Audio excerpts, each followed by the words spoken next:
Good morning children. आप लोग कैसे हैं?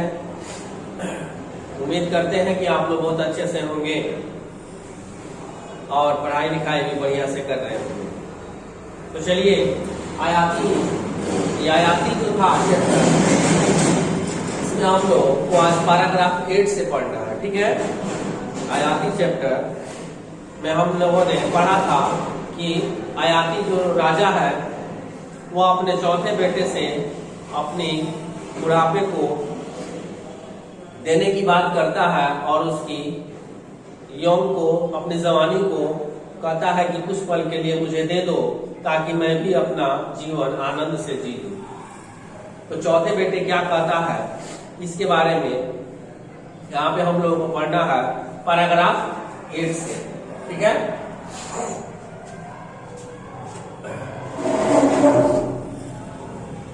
ध्यान दीजिएगा।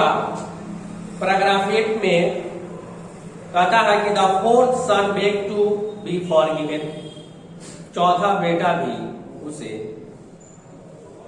यह कहता है, विनती करता है कि आप इसे भूल जाइए। एज दिस वाज थिंग, क्योंकि यह जो कोई वस्तु नहीं है कि ये बदल लिया जाए। He could by no means consent. ठीक है, ऐसा मेरे अर्थ से मुझसे ऐसा नहीं लगता है कि मैं यह कर पाऊंगा। An old man has to seek the help of others even to keep his body clean. एक बूढ़ा व्यक्ति जो है इतना लाचार, इतना असहाय हो जाता है कि वो अपना शरीर भी साफ सुथरा नहीं रख पाता है, वो अभी दूसरे पर आश्रित हो जाता है। ए मोस्ट पिटीफुल फ्लाइट, एक बड़ा ही दयापूर्ण दशा स्थिति होती है। No much as he loved his father he could not do it. मैं उतना अधिक प्यार पिताजी से नहीं करता हूँ कि इस चीज को मैं सहन कर पाऊं, इसलिए मैं मुझसे नहीं हो सकेगा पिताजी, या मैं नहीं कर सकूंगा पिताजी। चौथा बेटा कहता है। पैराग्राफ 9 है कि आयाती was struck with sorrow at a refusal of the four sons। चारों बेटे के इस इनकार कर देने से उसे बड़ा दुख होता है, बड़ा दुखी हो जाता है वो महाराज सम्राट। और he pause for some time, और थोड़ा देर के लिए वो फिर आराम करता है। And then supplicated his last son who had never yet opposed his wishes।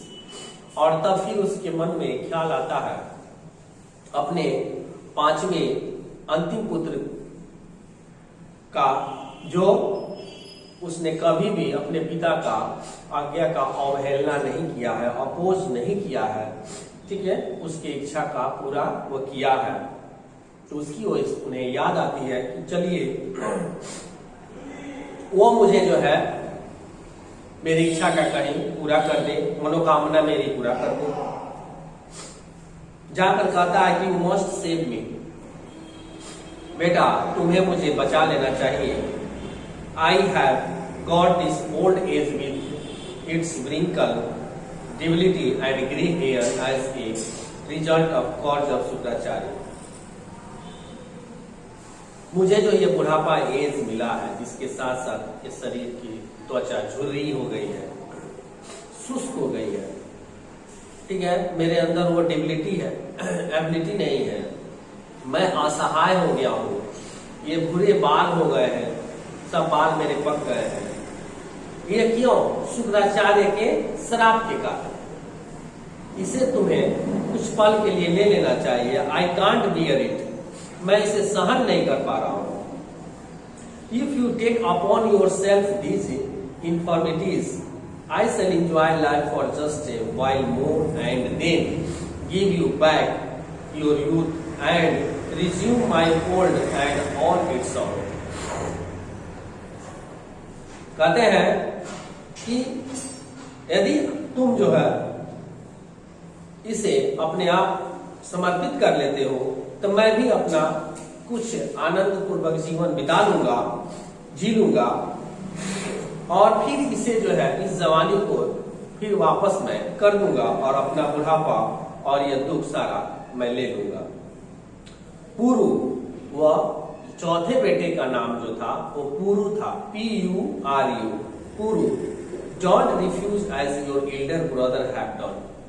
कहते हैं कि बेटा पुरु, तुम इनकार मत करना जैसे ये बड़े चारों तुम्हारे भाइयों ने इनकार कर दिया। पुरु द यंगेस्ट सन, पुरु जो है सबसे छोटा लड़का था। मूव्ड बाय फिलियल लव से, वो पिताजी की तरफ बड़ा प्यार से घुमा और कहा कि father, I gladly give you my youth and relieve you of the sorrow of old age and cares of states. पिताजी, मैं खुशी पूर्वक अपना यह जवानी वापस आपको देता हूं और आपको इस राज्य की देखभाल से भी, आपको बुढ़ापे में इस राज्य की देखभाल से भी आपको मुक्त करता हूं। आप स्वतंत्र हैं।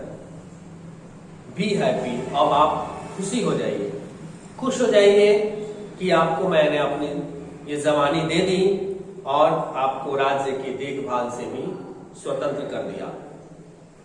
हियरिंग दिस वर्ड, यह बात आयाती सुनते ही आयाती बिकम ए यूथ, आयाती जो है नौजवान बन गया, यंग हो गया।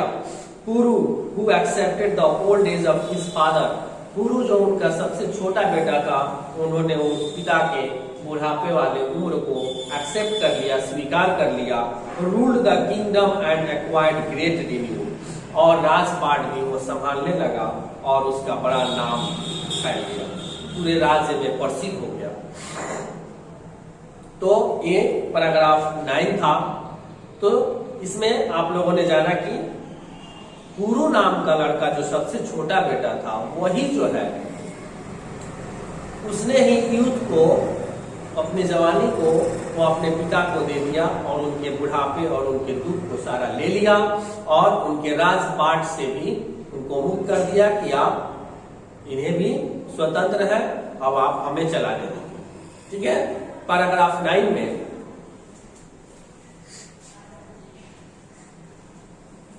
अब यहां जो है पैराग्राफ 10 से फिर हम स्टार्ट करेंगे। अब उसमें हम लोग जानेंगे, देखेंगे कि क्या वह जवानी लेकर आयाती राजा जो है वह क्या करता है, वह जितना उत्सुक था अपनी मनोकामनाएं पूरा करता है कि नहीं करता है, वह एंजॉय करता है कि नहीं करता है। ठीक है, आज तक इतना ही, तब तक के लिए गुड बाय।